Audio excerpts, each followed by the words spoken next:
All right, more reaction on the budget. With me in studio, our economic contributor, Ayabonga Kawe. Also, Kubano Gumbi, our business reporter. Plenty of numbers. They're going through graphs. I don't understand any of it. They tell me that they do. So they'll be explaining it to you, hopefully in small words, as we go through the afternoon. Let's get some reaction from business now. The CEO of B4SA is Martin Kingston.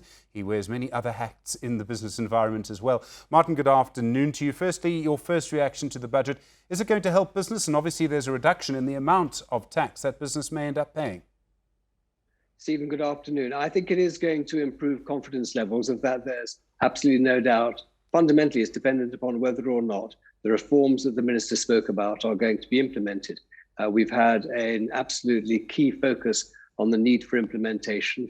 And there are some very aggressive, I would suggest, assumptions in terms of growth projections so that we can bring down the deficit, cap off the level of debt to GDP ratios in the next 3 to 4 years. Let's hope they become a reality. I also think that it's absolutely correct that the minister emphasized the need to roll out the vaccine as quickly and as comprehensively as possible, because that's going to enable us to bring the economy back to full capacity as quickly as possible, without the risk, obviously, of future waves, which we're expecting this year and potentially even next year. Government debt supposed to stabilise in the 2025-2026 financial year. It's a curiously specific percentage we've been given. 88.9% is what they said in the budget. Is it really possible to do that? I mean, I know there's been some good news on the revenue side, but we're still in a very dire financial position. Well, we're growing revenue and we're trying to limit any increase in expenditure. But as the minister said, we have to avert a sovereign debt crisis. I think that historically we've seen that these projections have actually not been as accurate as they were predicted to be at the time that they were tabled in front of Parliament. 89% debt, or approximately 89% debt to GDP, is very high, is much higher than we can afford as a country right now. We need to mobilize significant capital, including from the private sector, if we're going to be able to shift expenditure off the state to the private sector and ensure that we have productivity. I was very glad that he mentioned productivity as significantly as he did in his speech. He ticked all the right boxes. We've seen the currency respond accordingly. But of course, the proof of the pudding is going to be in the eating. Kubano Gumbi is joining us now, Martin. She's got a ton of graphs in front of her. Kubano? Martin, thanks for joining us today. Just a quick one to you.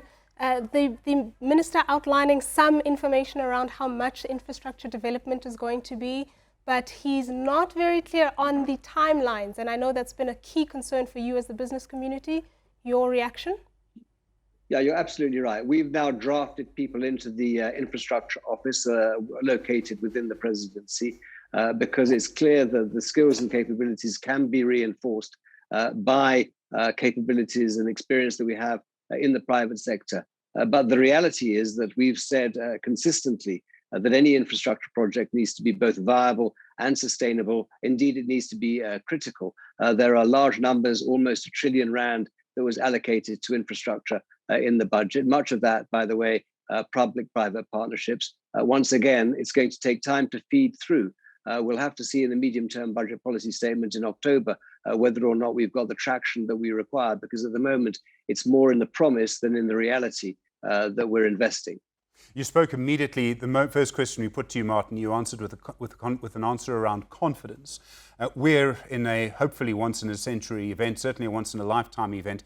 When it comes to growing an economy, confidence is absolutely vital. The messaging, all of these things. Now, the finance minister may have hope for confidence. Thankfully, there were no plants on offer today.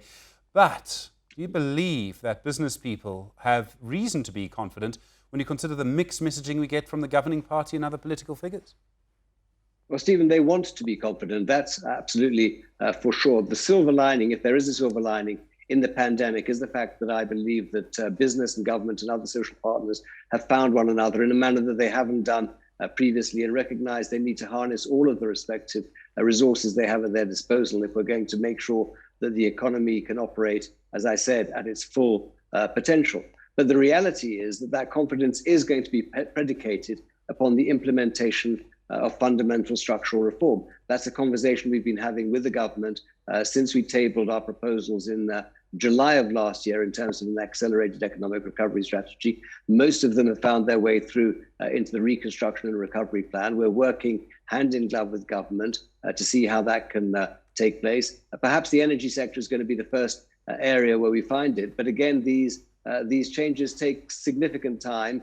I don't believe that we're going to be able to rely upon being given the benefit of the doubt anymore. The reality is that we're going to have to see a real delivery in the immediate short term, both in terms of capping expenditure that extends, for example, to state-owned enterprises. I think many people will be concerned and surprised to see that there's additional support being provided to SAA, although that's a requirement of the business rescue process. And at the same time, seeing where we can ensure that the private sector, when I say the private sector, I talk particularly and specifically about small and medium-sized enterprises, which are the key drivers for economic growth on a sustainable basis in any economy, and which are also absolutely essential to the inclusive growth that we're seeking as a country. And I need to also emphasize that the budget comes on the back of absolutely horrendous job figures that came through yesterday in terms of both narrow and broader unemployment, which is going to take an extensive and extended period of time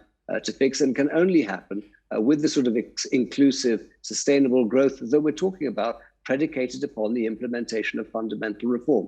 All right, more on those unemployment figures as we go. Martin Kingston, many thanks, CEO of B4SA, and of course many other business hats that he wears as well. Kupano Gumbi, Ayabonga Kawa, they're going to stay with me in the studio. We're not letting them go anywhere. From 4 o'clock this afternoon, we expect the Finance Minister, Tito Mboweni, to answer questions. We'll bring that live to you as well. Stay with us. It's a special edition of Newsfeed.